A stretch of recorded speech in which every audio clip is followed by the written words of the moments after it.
Hey, hey, hey. So I wanted to share a couple of things, and I wanted to find out from people, what are you doing to try to get back to your routines? Um, Man, in this time, our lives have literally been turned upside down. Our routines have been changed.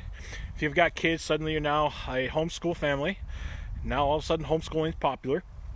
If you used to go to the gym in the morning before work, the gyms are typically closed. You used to get in your coffee, Starbucks and stuff. You can still drive through, but you can't go in. So there's a lot of routines, a lot of habits that have been knocked out. And what I'm seeing in our coaching calls and talking with different people and high-level execs all the way down through to anybody that's even just working with their kids is the fact that they have to make multiple decisions. Things that happen to be routine, things that happen to be that were habit, things that were being used for, you just didn't have to think about, okay, I got to get up, I got to get the kids ready, I got to be able to put them in to the bus or get them to school or whatever, going and doing your workout. All of these habits, all of these routines that we've been used to are now no longer there.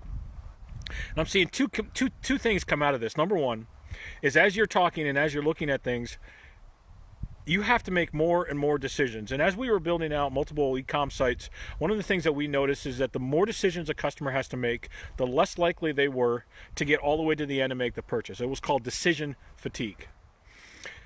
So we learned that the less decisions that you have a customer walk through, the less decisions you have that you can use to be able to have the customer get to the end, the higher your conversion rates. That decision fatigue is true in our own lives. That decision fatigue happens even when we're dealing with just our regular daily routine stuff. And all of those decisions that were put on us, now it's starting to create fatigue inside of our minds. We're getting mentally drained. We're getting mentally tired. And the exact words of one of the people that I coached, they were like, man, I just don't understand why I'm so tired. I'm doing the physical activities the same. The only thing that's different, and this is what I had to share with them, and this is a blind spot, but the only thing that's different is the fact that they have to make more decisions. And so mentally they're more tired. And that causes them not wanting to get up in the morning, not wanting to hitting that snooze a couple of times, skipping some workouts, doing some different things, because they have a lot of decision fatigue. They're mentally drained. So that's the first thing when I'm looking at this. The second thing that I'm looking at is the fact that you start to cut off some of the habits. You start to cut off some of the things that were giving you energy, that were, basically allowing you to get back to your base, get back to your core. All of those things, that's the second thing, is you need to make sure that you're blocking off time, getting back into your habits, getting back in your routines as much as you can. I know many, many individuals that ended up putting together their own home gyms. They either bought equipment, used equipment, borrowed equipment, built some planking, put up some weight racks. I mean, like, they're doing all kinds of stuff.